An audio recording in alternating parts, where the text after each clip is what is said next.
The hum of the environmental scrubbers on Concord Station was usually a soothing drone, a constant reminder of shared breath and engineered peace.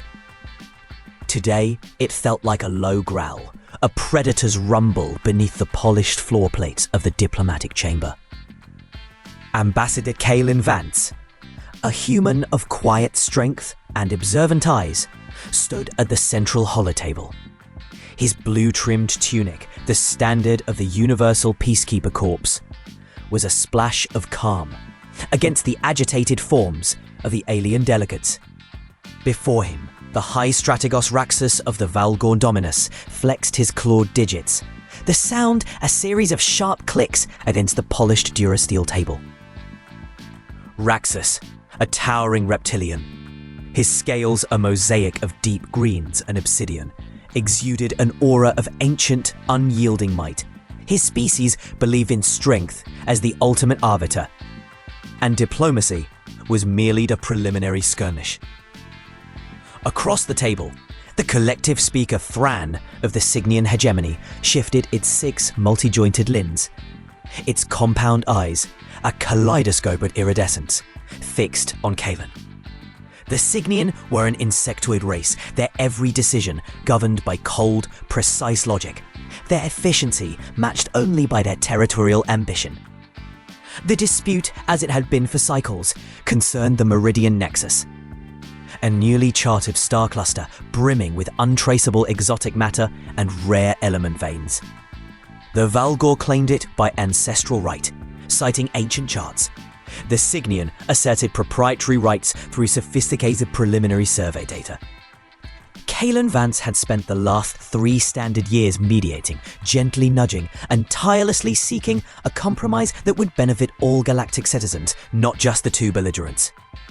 He proposed a tri-sector division, allocating specific mining rights and trade routes that maximized yield for both, while preserving a neutral research fund. "Your proposal, human," High Strategos Raxus rumbled, his voice like grinding stone, "is an insult. The Meridian Nexus falls within the ancestral hunting grounds of the Valgor. We do not share our bounty with others." The word others was delivered with a dismissive flick of a talon towards Thran, and then pointedly towards Kaylin. The Valgor saw humanity as an upstart species, barely a few centuries into spacefaring. Too soft, too emotional, lacking the raw power that commanded respect in the cosmos. They believed humans understood only a brute display of force. Collective speaker Thran's chitinous mandibles clicked in a staccato rhythm. The logic dictates optimal resource extraction. The Cygnian hegemony's methodology ensures a 98% efficiency rate, far exceeding Valgor primitive practices. Your emotional claims, Valgor, are irrelevant. The human suggestion, while attempting a semblance of equity, fails to account for maximal yield under Cygnian administration. The Cygnian viewed humanity as an anomaly, the species driven by empathy rather than pure reason, a weakness in the cold calculus of interstellar power. Kaylin Vance remained unruffled. His expression was calm, his voice even. "High Strategos, collective speaker, my aim is not to diminish your claims, but to avert conflict. A war over the Nexus would devastate the region, pollute the resources, and ultimately yield less for everyone. The Tri-Sector plan offers a viable, profitable path for both your empires and ensures stability for the wider galactic community." He gestured to the holodisplay, where intricate simulations showed projected profits and minimal environmental impact under his proposed agreement. Raxus leaned forward, his yellow eyes, slitted like a predator's, fixed on Kaylin. "Stability? The Valgor Dominus finds stability in conquest. Your species has interfered in affairs beyond your comprehension for too long, human. You speak of peace, but peace is merely the brief pause between campaigns. You are a nuisance, a fly butting around true power." He stood abruptly, his immense form casting a shadow across the chamber. Kaylin felt a prickle of unease. Raxus was usually arrogant, not openly hostile in such a formal setting. Admiral Kincaid. President Chen's voice was quiet, yet it resonated with an authority that shook the very air in the command center. Activate Protocol Omega. Issue the ultimatum. 24 standard hours for the surrender of High Strategos Raxus for trial under Universal Peacekeeper Statute 7 Alpha. If they refuse, we move to Phase 1. Protocol Omega. The name whispered through the command center like a chilling wind. It was the contingency plan, designed not for aggression, but for an existential threat to humanity's core principles. It was a failsafe, a terrifyingly comprehensive response to an unthinkable act. For decades, humanity had cultivated an image of peaceful exploration, of diplomatic nuance, of economic partnership. They were the newcomers, the quiet observers, the helpful mediators. No one in the galaxy outside of Earth's highest echelons truly understood the depth of human preparedness, the scale of their hidden capacity. Within minutes, the galactic quantum network thrummed with a single repeating message, broadcast from Earth itself, amplified across every known star lane. It wasn't a threat, not yet. It was a statement of fact, delivered in every major galactic tongue, devoid of emotion, chilling in its clarity. Attention all galactic species. On Concord Station, Fuman Peacekeeper Ambassador Kalen Vance was fatally struck by High Strategos Raxus of the Valgor Dominus. Ambassador Vance perished in the performance of his duty, attempting to shield a defenseless party from aggression. Earth government demands the immediate surrender of High Strategos Raxus for trial under Universal Peacekeeper Statute 7 Alpha. Surrender must be effected within 24 standard hours. Failure to comply will be met with the full and unyielding application of Human Protocol Omega. This is not a negotiation. This is an ultimatum. The response from the Valgor Dominus was swift, arrogant, and precisely what humanity had anticipated. Emperor Vorlag, a grand ancient Valgor, his body adorned with battle scars and ceremonial regalia, appeared on a galaxy-wide broadcast. His laughter boomed across the comms, echoing through the silence of the human command center. The humans whine for their fallen insect. Vorlag's voice was a sneer. The Valgor Dominus does not bow to primitives. High Strategos Raxus acted with honor, removing an obstacle to Valgor glory. If these soft humans want war, they shall have it. We will teach them their place in the galactic order. The broadcast ended with another round of scornful laughter. The Sydneyan hegemony simply filed the human message under unlikely bluster, their logical algorithms concluding that a species so overtly focused on peace would lack the martial capacity to enforce such a demand. The Xylos Collective, however, noted the strange cold fury in the human communique, and their ancient databanks stirred with forgotten warnings of species that were peaceful, yet paradoxically incredibly dangerous when provoked. Across human space, the hidden machinery of Protocol Omega began to stir. On the orbital shipyard of Mars, which had ostensibly been building long-range exploration vessels, hidden manufacturing lines whirred to life, assembling combat-rated drives and hardened armor plating. Civilian cargo haulers, massive lumbering beasts that piled the trade routes, received encrypted orders. Their crews, many of them veterans of hidden reserve fleets, began the systematic conversion of their seemingly innocent vessels. Storage bays, once filled with agricultural yields or raw ore, began to reconfigure, revealing weapon emplacements, drone launch tubes, and troop transport modules. Captain Eva Rostova, commanding the bulk freighter Star's Whisper, the ship outwardly designed for hauling processed durasteel ingots, smiled a grim, knowing smile as the countdown timer for Protocol Omega's full activation flashed on her bridge display. "Attention crew," she announced, her voice resonating through the ship's internal comms. "The charade is over. Brace for combat configuration. We sail with the fleet. Humanity, heck yeah." Scientists on hidden research stations, disguised as astrological observatories or environmental monitoring outposts, initiated the final sequence of projects that had been decades in the making. These were not weapons of mass destruction, but instruments of strategic disruption, designed to exploit the specific weaknesses of every major galactic power. gathered meticulously by human peacekeepers and diplomats over generations of careful, unobserved data collection. They had learned alien biology, psychology, and most importantly, arrogance. Every human colony, no matter how small or outwardly insignificant, revealed itself to be a hardened, self-sufficient bastion, bristling with camouflaged defensive platforms and shielded energy conduits. The farmers of the agricultural worlds, the miners of the asteroid belts, the academics of the research stations, they were all part of an unseen, deeply integrated defensive network, ready to become an offense. Admiral Ryling Kincaid watched the 24-hour timer tick down to 0 on the main screen. The galactic map before him, once a web of human trade routes, was now a blueprint of coordinated military deployment. Blue dots, representing humanity's true strength, were poised at strategic jump points. Red dots, the unsuspecting Falgor forces, continued their routine patrols, unaware. President Chen, Kincaid reported, his voice now crisp and unwavering. Ultimatum expired. Valgor refusal confirmed. President Chen's face on the screen was a stark mask of solemn determination. Admiral, execute Protocol Omega. Full activation. The Valgor Dominus has chosen their path. Let them learn the consequences of breaking the peace. A single silent command rippled out from Earth. A wave of digital intent that spread across light years in an instant.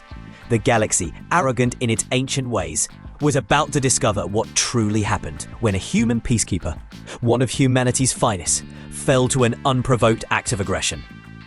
The long, patient peace of humanity was over. The sleeping giant had awoken, and it was about to embark on a war unlike anything the galaxy had ever witnessed. If you enjoyed this first part of our story, make sure to like this video and subscribe to the channel for more epic HFY tales. What do you think will happen next? And where are you listening from? Let us know in the comments below. The galaxy's communication networks, usually a vibrant tapestry of trade deals, diplomatic communiques, and entertainment broadcasts, now buzzed with the silent, chilling hum of a unified human war machine. Captain Eva Rostova, aboard the Star's Whisper, felt the surge of power ripple through her feet as the vessel's true engines ignited. The deceptive bulk freighter, its exterior still appearing as a benign cargo hauler, hurt through the void. A ghost cloaked in civilian paint. Her crew, a blend of hardened veterans and freshly minted reservists, moved with practiced efficiency, their faces etched with a grim determination. Target log confirmed, Captain, reported Lieutenant Jin Lee, her fingers dancing over the holographic controls of the tactical display. Valgor forward observation post Sentinel Prime within engagement range. Shield harmonics at 92% efficiency. Rostova nodded, her gaze fixed on the shimmering projection of Sentinel Prime. It was a standard Valgor deep space outpost, heavily armed, designed to detect any incursion into the Meridian Nexus. The Valgor believed it impregnable, a testament to their martial might. They would soon learn otherwise. Initiate Phantom Strike sequence, Rostova commanded, her voice calm amidst the growing tension. Launch all drones, no direct energy signatures. We hit them where they don't expect us. The Star's Whisper didn't boast the massive energy cannons of a dedicated warship. Instead, hidden bays along its keel hissed open, releasing swarms of sleek black drones. These weren't combat drones in the traditional sense. They were miniaturized stealth craft, each carrying a payload of highly specialized subgravitic disruptors. They vanished from the ship's internal sensors almost instantly, merging with the ambient electromagnetic radiation of space. On Sentinel Prime, the Valgor Watch Commander, a hulking reptilian named Krogar, grunted with boredom. His monitoring stations showed only distant, routine traffic, mostly human. They were retreating just as expected. Humans were cowards. They fled from true power. Suddenly, a series of alarms blared through the Valgor station. Not fire alarms or collision alerts, but deep system warnings. "Commander, energy fluctuations detected," roared a sensor technician. "Shield grid, it's oscillating. We're losing integrity." Krogar slammed a clawed fist on his console. "What is this? An environmental anomaly? Activate full defensive protocols." But it was too late. The small, nearly invisible drones were already at work. They attached themselves to the Sentinel Prime's outer hull, their disruptors emitting focused pulses of exotic energy. These pulses didn't destroy the shields. They unraveled them, precisely targeting the red alert frequencies of Valgor shield generators. The Valgor had invested heavily in powerful, brute force shielding, never conceiving of an enemy that would simply deconstruct it from within. Within minutes, Sentinel Prime's colossal energy barrier flickered, pulsed, and then winked out of existence, leaving the station exposed and vulnerable. Panic rippled through Krogar's bridge. "They're inside our defenses. How? Our sensors show nothing." That was the key. While the Valgor relied on sheer cover, humanity had spent decades perfecting invisibility. Their stealth technology wasn't merely about low observability, it was about operating entirely outside known sensor parameters. Now, Vostover's voice cut through the star's whisper bridge. "Launch the Silent Scythe vessels. Target their primary comms array and main thrusters. Disable, do not destroy." Smaller, equally stealthy craft, shaped like flattened razor blades, detached from the cargo vessel's upper hull. These were the Cybered Scythes, designed not for combat, but for precision surgical strikes. They bypassed the now defenseless station, their targeted ion cannons impacting the communication array, silencing Sentinel Prime's desperate pleas for aid. Then, with an almost surgical grace, they neutralized the station's main thrusters, rendering it a drifting hulk. "Mission accomplished, Captain," Jin Lee reported, a hint of satisfaction in her voice. "Sentinel Prime is crippled and isolated. No casualties on our side." "Excellent, Lieutenant," Rostover replied. "Next target, Valgor Supply Depot, Brittheng. Let's see how long their glory lasts without ammunition." Similar scenes played out across hundreds of Valgor strongholds. What appeared to be human mining vessels suddenly deployed orbital railguns that pulverized asteroid bases. Pleasure cruisers transformed into mobile command centers, coordinating dozens of hidden attack vectors.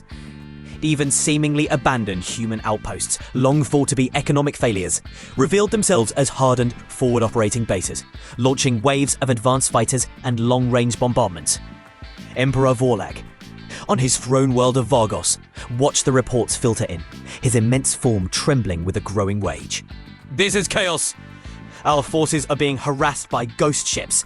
Our sensors show nothing until they strike, then they vanish. What manner of cowardice is this?" High Strategos Raxus, recently returned from Concorn Station and basking in the false glory of his decisive action against Ambassador Vance, stood before the Emperor. "My lord, these are merely desperate tactics from a primitive species. They lack honor. We will crush them in open combat when they finally present themselves." "Open combat!" Vorlag roared, slamming a claw on his armrest. "Our fleets are losing vital supply lines. Half of our forward garrisons are reporting disabled communications, and the reports from the Meridian Nexus, they say the human farmers there are holding off our elite assault divisions." The agricultural colony of Harmony Ridge, situated on the outermost fringe of the Meridian Nexus, had been an insult to the Valgor. A verdant, gentle world settled by humans who simply wanted to grow food. High Strategos Krothar, a veteran of countless brutal campaigns, had been given command of the punitive expedition to Harmony Ridge. He had expected a swift, glorious conquest. Instead, Krothar found himself embroiled in a nightmare. The human farmers, armed with what appeared to be modified agricultural equipment, fought with a savage ingenuity he had never encountered. Their automated harvesters, designed to clear vast fields, were now repurposed into mobile barricades, reinforced with reactive armor plating and armed with sonic pulse cannons. Crop duster drones, once dispersing nutrient solutions, now rain down clouds of supercooled atmospheric disruptors, freezing Valgor armored units solid. "They used the land against us," Krothar raged to his bewildered officers as he watched another column of his elite warriors disappear into a sudden, localized acid fog, a byproduct of the human terraforming process, weaponized. "They ambush us from underground tunnels meant for irrigation. They poison our water sources with agricultural runoff that makes our warriors itch." The sheer indignity of it infuriated Krothar more than any tactical loss. His warriors, trained for glorious frontal assaults, found themselves fighting invisible enemies, succumbing to non-lethal yet utterly debilitating irritants, or trapped by collapsing irrigation canals. that human farmers didn't fight fairly. They fought to win, using every resource at hand, no matter how unconventional. One particularly humiliating incident involved the Valgor attempting to capture a vital human food processing plant. The plant's defense, led by a wiry human woman named Old Man Jenkins, though her actual name was Sarah Jenkins, a joke from her farming days, was tenacious. Her militia, mostly senior citizens, used the plant's automated packaging lines to launch highly accurate, compressed food nutrient pellets that, while harmless, delivered a concussive force capable of knocking Valgor warriors off their feet. They also rerouted the plant's cooling systems, flooding corridors with icy vapor that chilled the Valgor to their core, forcing them into sluggish retreats. Crothar's fleet had descended on Harmony Ridge with overwhelming force, expecting to wipe it clean. After 3 days of relentless, frustrating engagement, his forces were depleted, demoralized, and thoroughly humiliated. He retreated, leaving behind scores of disabled vehicles and a profound sense of utter bafflement. News of the farmer's folly spread through the Valgor ranks like a contagion. Morale plummeted. Soldiers, trained to face honourable warriors in grand battles, were breaking under the relentless, ignoble onslaught of human ingenuity. Meanwhile, on a hidden, mobile orbital factory disguised as an asteroid cluster, Admiral Rostova reviewed the battle reports. Phase 1 is a resounding success. Valgor supply lines are disrupted, their command structure is fragmented, and their core forces are demoralized. The psychological impact has been even greater than projected. Jin Lee smiled, a rare sight. Their rigid doctrine makes them brittle. They cannot comprehend an enemy that refuses to follow a script. Rosfother nodded. Precisely, we didn't just train for war, we trained to fight them. Their pride, their arrogance, their predictable adherence to honour, those are their greatest weaknesses, and we learned them from Kalen Vance and the Peacekeepers. Back on Vargos, Emperor Vorlog convened his war council. The holographic display showed the extent of the damage. Critical supply hubs crippled, communication blackouts across entire sectors, and humiliating defeats at the hands of what were supposed to be soft civilian populations. The losses mounted, not in glorious battle, but in a slow, insidious erosion of their empire's very infrastructure. These humans, they fight like vermin. High Strategos Raxus spat, his voice filled with venom. They strike from the shadows. They poison. They use trickery. Where is their honour? A weary-looking Valgor tactical officer spoke up, his voice hushed. My lord, their trickery is ruthlessly effective. Our sensor nets are useless. Our logistics are collapsing. They appear to be everywhere yet nowhere. We have intercepted transmissions from their civilian vessels, with our intelligence dismissed as bluster. They refer to Protocol Omega to true power settings. We misjudged them entirely. Vorlag's slitted eyes narrowed. Misjudge? Explain. Their civilian fleet, my lord, the officer continued, was no mere merchant fleet. Every single vessel with a hardened combat platform in disguise. Every colony, every deep space station, they are all fortresses. Their peacekeepers were not merely diplomats. They were intelligence gatherers mapping out every weakness, every predictable response. They have been preparing for this for decades, under the guise of peaceful integration. Raxus scoffed. Preposterous. A species that preaches peace cannot possess such hidden strength. It is a contradiction. Perhaps, my lord, the officer countered. Their peace was a choice, not a limitation. Perhaps they value it so highly precisely because they know what they are capable of when it is shattered. Emperor Vorlag sank back onto his throne, his scales dulling.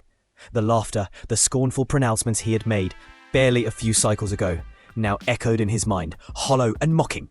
He had dismissed the humans as weak. He had mocked their fallen peacekeeper. He had declared that they would be taught their place, but it was the Valgor Dominus that was being taught a lesson. A brutal, humiliating lesson in humility and the true gift of arrogance.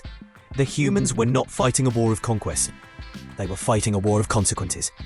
And they were just getting started. High Strategos Rexus, Vorlag said, his voice quiet, devoid of its usual bombast. Prepare the Grand Fleet. We will gather every available warship, every warrior, and we will strike at the heart of their so-called peace.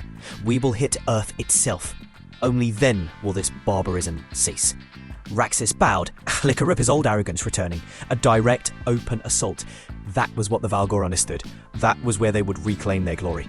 But as the orders went out, assembling the largest Valgor fleet in history, destined for the human Iron System, Admiral Rostova received an encrypted message on the Star's Whisper.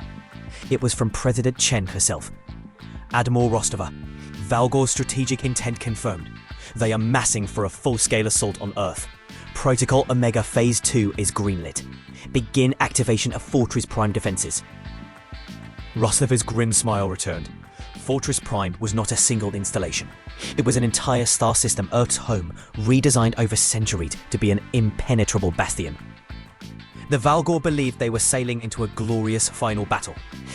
They were actually sailing into a perfectly laid trap, a labyrinth of concealed weaponry, orbital defenses and tactical deception that would make their initial encounters seem like sparring politeness. Attention all units, Rostova broadcast to her fleet, her voice resonating with quiet power. The Valgor are coming for Earth. They believe they found our weakness. Let us show them the true meaning of peace through superior firepower.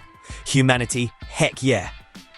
The grand fleet of the Valgor Dominus, a monstrous armada of warships, surged through the void, confident in their numbers and their might, unaware that they were rushing headlong into the most sophisticated, lethal defensive network ever conceived.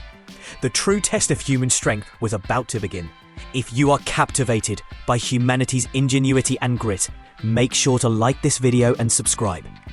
Did you know that the concept of Fortress Prime was inspired by ancient Earth's layered castle defenses, but scaled up to a planetary system? What other historical tactics do you think humanity might adapt for interstellar warfare? Share your thoughts below. And don't miss the next thrilling chapter of this HFY saga. The grand fleet of the Valgor Dominus, a monstrous armada of warships, surged through the void, confident in their numbers and their might, unaware that they were rushing headlong into the most sophisticated, lethal defensive network ever conceived. Emperor Vorlag, aboard his flagship, the Imperious Might, watched the star charts glow with the approaching human home system. His ancient scales shimmered with anticipation. "These soft humans," he rumbled, his voice amplified across the bridge. "They dared to defy us. Soon, their precious Earth will be nothing more than a monument to Valgor supremacy." High Strategos Raxus stood beside him, a sneer on his reptilian features. "Their Fortress Prime will crumble, my lord. Brute force will teach them honor." The first wave of Valgor scouts, sleek and fast, plunged into the outer fringes of the Sol system. They expected perimeter defenses, perhaps a few automated weapon platforms. What they found, or rather what they didn't find, baffled them. Sensors showed vast, empty stretches of space, punctuated by what appeared to be derelict mining outposts or drifting asteroid clusters. But then, as the scouts neared these innocuous objects, their systems went haywire. "My lord, scout reports are coming in," a Valgor bridge officer cried out on the Imperious Might. "Our lead elements, they're vanishing. Not destroyed, just gone from sensors." One moment, a scout vessel was broadcasting its telemetry. The next, it was as if it had never existed. The Valgor, accustomed to grand, fiery explosions marking a defeat, found this erasure deeply unsettling. Human Fortress Prime didn't announce itself with a blaze of glory. It consumed silently. These were the outer deception layers.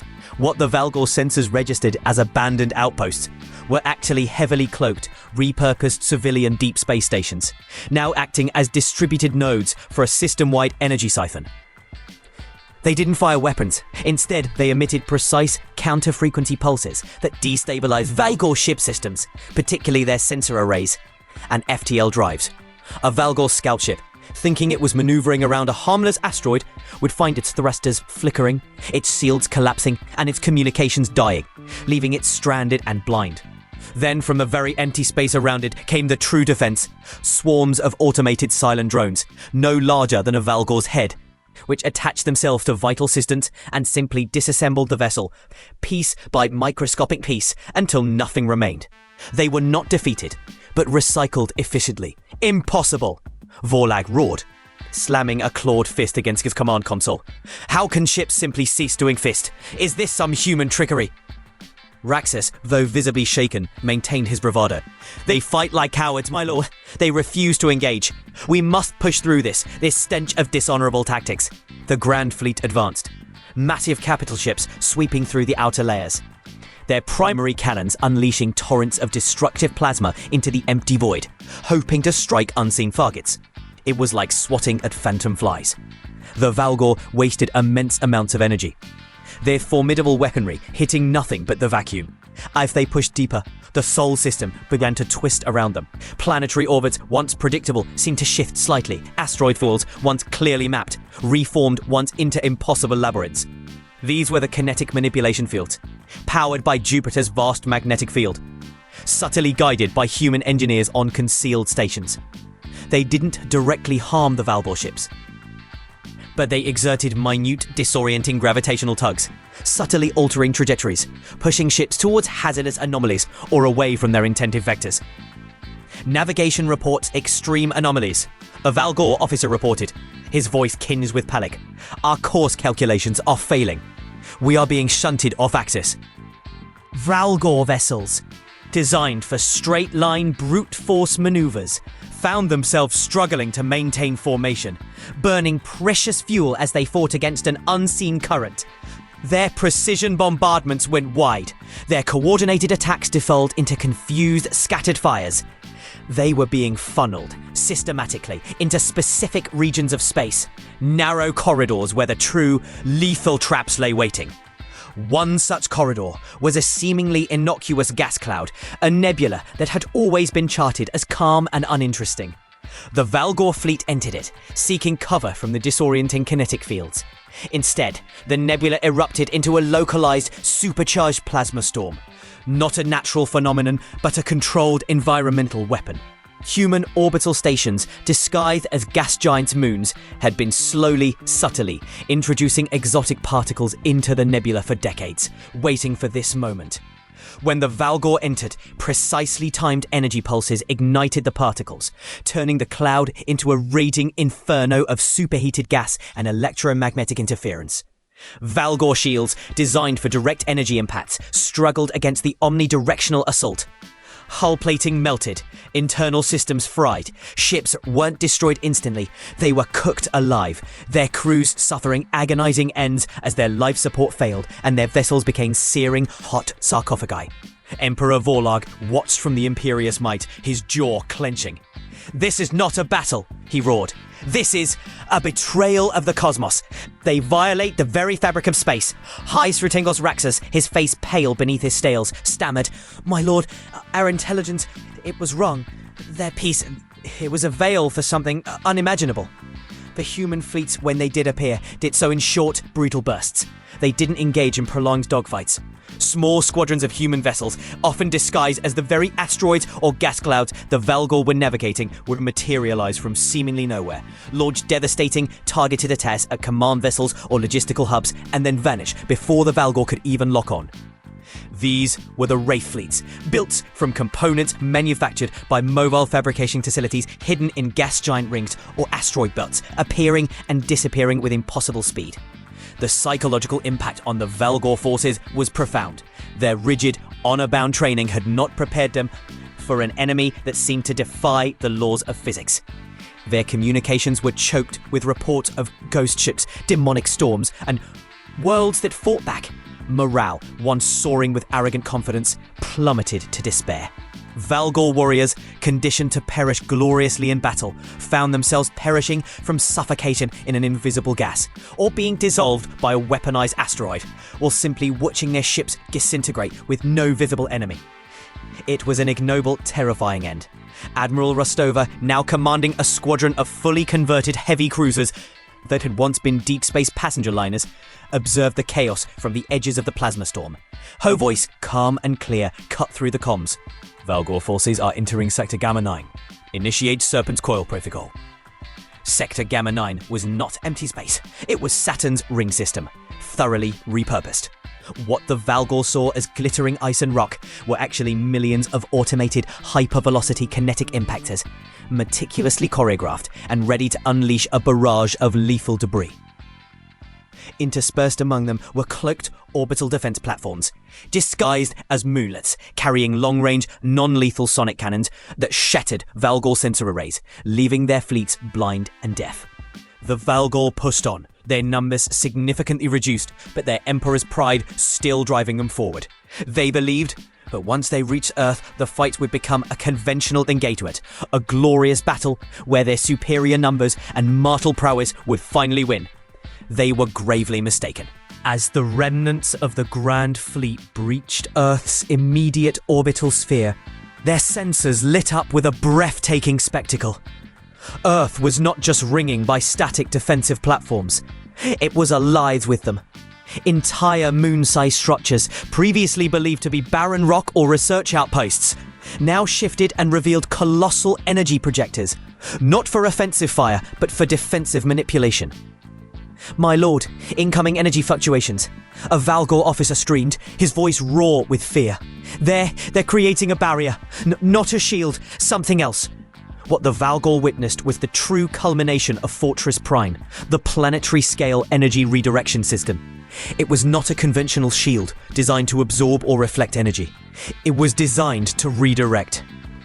It harvested and amplified Earth's planetary magnetic field, weaving it into an incredibly complex, multi-layered distortion network. When Valgor weapons fire, whether kinetic or energy-based, struck this field, it didn't explode harmlessly. It was simply bent. Lasers curved away into space, missiles veered off course, and even kinetic projectiles found their trajectories warped, harmlessly sailing past their targets or even terrifyingly being subtly redirected back towards the Valgor fleet. Emperor Vorlog watched as a volley of his flagship's primary cannons, capable of cracking planetary crusts, struck Earth's defenses and simply arced away, dissipating into the void. Then, one of the redirected energy beams, perfectly curved by the human system, struck a Valgor destroyer, impacting its unshielded flank and causing a devastating internal explosion. The Valgor were not just fighting a planet, they were fighting a weaponized physics laboratory. "This is madness," Raxus bellowed, his composure utterly shattered. "They turn our own strength against us. There is no honor in this." The Emperor's voice was a ragged whisper. "Honor? They care nothing for honor, only consequence." His gaze was fixed on the shimmering, impossible distortion field around Earth. Humanity had not built a wall to keep enemies out. They had built a mirror, reflecting aggression back at its source, demonstrating a level of environmental and energy control the Valgor hadn't conceived of. The Valgor Grand Fleet, once the pride of an empire, was now a tattered, demoralized shadow of its former self, trapped in a system that seemed to actively conspire against it. Their most powerful weapons were useless. Their battle-hardened warriors were consumed by fear and confusion. They were on the verge of Earth, yet utterly defeated, without a single direct hit on the planet's surface. Emperor Vorlog looked at High Strategos Raxus, the warrior who had scoffed at a Peacekeeper sacrifice. Raxus's face was a mask of utter despair. The Valgor Dominus had come to teach humanity a lesson. Instead, they had stumbled into an artist class on the true meaning of retribution. If you are utterly captivated by humanity's chilling ingenuity and unbreakable resolve, make sure to like this video and subscribe. Did you know that the concept of Fortress Prime's energy redirection system was inspired by ancient Earth's theories of gravitational lensing, but scaled up to a planetary system? What other fundamental forces do you think humanity might weaponize next?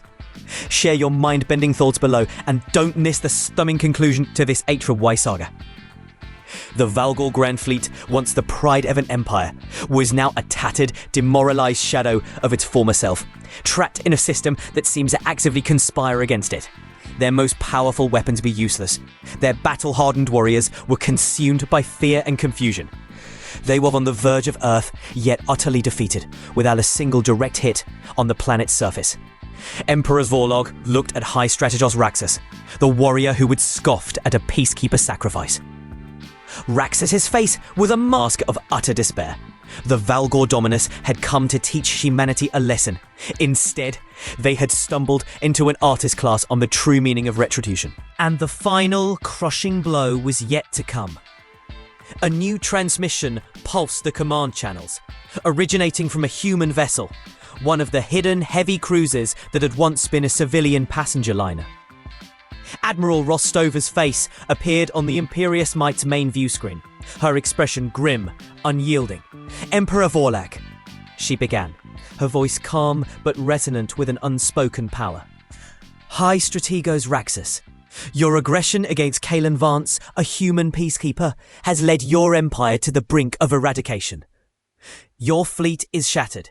Your forces are demoralized. Your pride has brought you only ruin. Vorlag attempted to interrupt, a snarl rising in his throat, but Rostover's voice, amplified and unwavering, cut him off. We offered you a choice, justice or war. You chose war. Now you face the consequences. Earth stands inviolate, its defenses proving insurmountable. Your remaining vessels will soon succumb to the very environment you sought to conquer. We have no desire for further bloodshed, but we will ensure that every single one of your ships is reduced to inert dust if you continue this futile resistance. She paused, allowing her words to sink in. One final offer. Unconditional surrender. Immediately. Surrender High Strategos Raxus for trial. Lay down your arms. Withdraw your remaining forces from our system, and we will cease hostilities. Refuse, and the downfall of the Falgor Dominus will be absolute. This is not a negotiation. This is the end. The silence that followed was deafening. On the Imperious Might, the bridge crew held their breath, their eyes fixed on Emperor Vorlag. High Strategos Raxus, his massive frame hunch, finally looked up. The arrogant sneer was gone, replaced by a hollow despair. He saw it now, the cold, calculating fury behind human peace. They had not been weak, they had been patient. They had not been unarmed, they had been prepared, to a degree no other species had ever imagined. His act of aggression had not been a test of their weakness, but a catalyst for their awakening. My lord, a Valgor officer stammered, pointing to a tactical display. Multiple human stealth craft are now targeting our primary life support systems. Not weapon fire, my lord, but localized energy drains. They're suffocating us. Another report. Gravitic anomalies around the Imperious Might. We're being shunted towards a solar flare trajectory. The final crushing blows were not glorious explosions, but insidious, inescapable failures. The subtle, systemic unraveling of everything they were. Emperor Vorlag's gaze swept across his bridge, at the terrified faces of his officers, at the flickering consoles showing his empire's might dissolving into nothingness. He had witnessed his grand fleet, the very symbol of Valgor supremacy, rendered impotent, broken by an enemy that fought with physics itself. He had seen his proud warriors humiliated by farmers, by invisible ships, by weaponized weather. He finally understood. Humanity didn't fight to win battles. They fought to impose consequences. His ancient scales, the once vibrant with life and conquest, seemed to dull before their eyes. A guttural sigh escaped his throat. A sound of profound defeat. High Strategos Raxus. Vorlag's voice was a ragged whisper, a ghost of its former thunder. You brought this upon us. Raxus said nothing, simply bowing his head in shame, his shoulders trembling. Vorlag raised a clawed hand, silencing the panic reports. His eyes, once slitted with predatory intent, now held a deep, weary resignation. Inform the humans. We surrendered. All forces, unconditional. High Strategos Raxus, all be handed over. The message, brief and stark, rippled through the Sol system. The Grand Fleet, now a flotilla of ghost ships and struggling dying vessels, went silent. No grand final battle. No glorious charge. Just a quiet, absolute capitulation. The war, sparked by a single-acted arrogance against a peacekeeper, ended not with a bang, but with the chilling whimper of an empire broken by its own folly. Admiral Rostover watched the Valgor surrender transmission on her view screen. Her expression remained solemn. No triumphant cheer erupted from her crew. They had accomplished their mission, but the cost, the necessity of unleashing such devastating power, was a heavy burden. Prepare a detention team, Rostova ordered, her voice regaining its usual crisp command. Secure High Strategos Raxus. No heroics, no further violence, just processing. The apprehension of Raxus was almost anticlimactic. A small human shuttle, utterly unarmed, docked with the Imperious Might. Human Marines, their faces impassive behind their visors, boarded the once proud flagship. They found Raxus awaiting them on the bridge, surrounded by his own guards who had already received the surrender orders. He was a broken figure, stripped of his ceremonial armor, his scaled, dull and lifeless. "You have destroyed my empire," Raxus rasped, his voice devoid of its former arrogance, his gaze fixed on the lead human Marine. The Marine, a young woman named Captain Elena Vargas, looked at him with steady, calm eyes. "No, High Strategos, you destroyed your empire the moment you chose violence against the Peacekeeper. We merely demonstrated the consequences."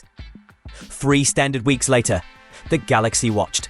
On the neutral station Nexus Prime, an enormous council chamber designed for grand diplomatic assemblies instead hosted the Great Trial. Representatives from every major species, including the now subdued Volgor, gathered to witness a precedent-setting event, an entire species demanding justice for the downfall of a single individual. Captain Anya Sharma, Kalen Vance's former partner during his early peacekeeping missions, served as the chief prosecutor for the human government. Her voice, clear and unwavering, echoed through the vast chamber. Kalen Vance perished attempting to shield a defenseless Xyloth delegate. He did not engage in combat. He did not seek to impose his will through force.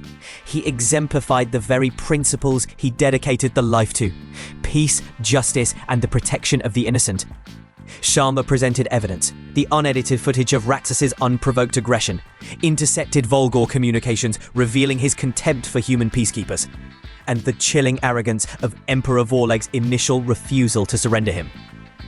The trial was not about proving Raxus's guilt. That was undeniable.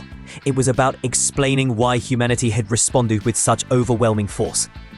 For centuries, Sharma continued, her gaze sweeping across the stunned delegates, humanity has cultivated peace.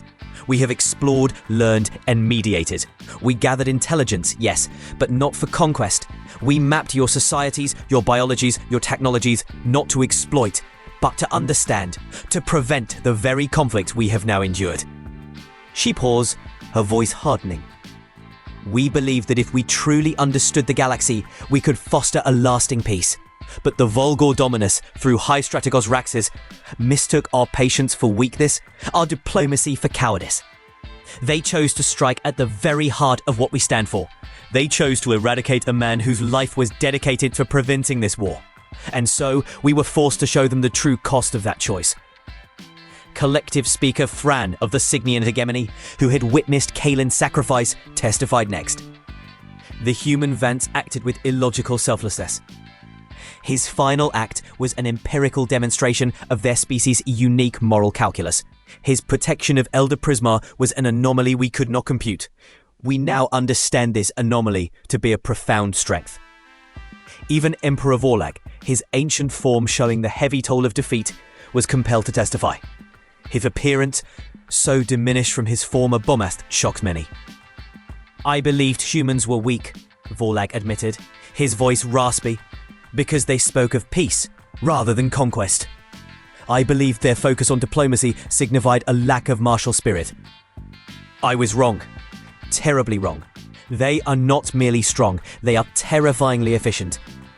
Their peace was a choice born of overwhelming capability, not the limitation. I accept full responsibility for the devastation brought upon my people.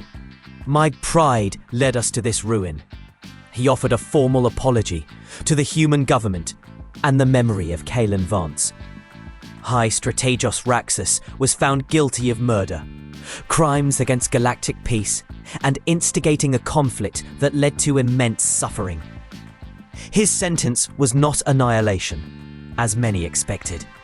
Instead, he was confined to a human-managed rehabilitation facility on a temperate, quiet human world, where he would spend his remaining years studying human philosophy, history, and the very concepts of peace and cooperation he had once scorned. It was a punishment more profound than downfall for a Valgor warrior. Forced introspection and re-education to understand the primitives he had so tragically underestimated. But the most significant outcome of the trial was the establishment of the Vance Accords, a new foundational document for galactic law. named in honor of the fallen Peacekeeper. These accords outlined clear principles for peaceful coexistence, enshrined the inviolability of accredited peacekeepers, and established a framework for swift, collective action against any species that initiated unprovoked aggression. Humanity, with its proven and terrifying capacity for righteous retribution, became the de facto guarantor of these new laws. President Annalise Chen signed the Vance Accords on behalf of humanity, her solemn expression softening into one of quiet determination during the galaxy-wide broadcast. These laws exist because Kalen Vance believed that peace was not merely an ideal, but a principle worth protecting. His sacrifice was a terrible cost, but it forged a new understanding in this galaxy. We did not want this power, but we will wield it justly to ensure no other species suffers the consequences of arrogance and unprovoked violence. A new space station, constructed at the exact coordinates where Kalen Vance had fallen, was resolute as the Peacekeeper Memorial Station. It became the new headquarters for the revitalized Universal Peacekeeper Corps, with humans taking a leading role in training new generations of peacekeepers from all species. Captain Elena Vargas, the Marine who had apprehended Raxus, became the station's first director. Standing in the very diplomatic chamber where Kalen had perished, Vargas addressed the first diverse class of new peacekeepers. The scars of battle were still afresh in the galaxy's memory, but the message was clear. Peace is not the absence of conflict, Vargas stated, her voice echoing Kalen's quiet resolve. It is the constant, diligent effort to resolve differences without violence. Kalen Vance understood this. He protected this ideal with his life. Now it is our collective duty to ensure his sacrifice made this future possible. The war had profoundly reshaped humanity's standing in the galaxy. No longer seen as newcomers or naive idealists, they were now respected, if somewhat feared, as the ultimate arbiters of peace. Alien species, once dismissive, now sent their brightest minds to human universities, not just to learn their terrifying military strategies, but to understand the philosophy that drove them. The profound, almost paradoxical blend of fierce loyalty, empathetic understanding, and unwavering commitment to justice that defined humankind. Human peacekeepers, wearing the solemn blue tunic, now served every major world, welcomed as protectors rather than mere mediators. The Valgor Dominus, humbled and broken, embarked on a long process of rebuilding, guided by the principles of cooperation rather than conquest. Emperor Vorlag, having abdicated, was replaced by a council that signed comprehensive peace treaties with every human world, ushering in an era of unprecedented, albeit wary, interstellar harmony. One cycle after Kalen Vance's downfall, President Chen returned to the Peacekeeper Memorial Station for his dedication ceremony. The central monument was a simple, elegant statue of Kalen in his blue peacekeeper tunic, his hand outstretched in a gesture of peace. His final whispered words were carved into the base. Peace requires protection. President Chen's dedication speech was broadcast across the galaxy, cementing humanity's new role. "We did not seek this conflict," she affirmed, her voice resonating with deep emotion. "We sought only peace, but when an act of arrogant violence struck down one of our own, one who represented our highest ideals, we were forced to act. We told the galaxy that the strongest species is not the one with the biggest weapons, but the one with the unbreakable will to defend justice. Kalen Vance's life was dedicated to preventing war.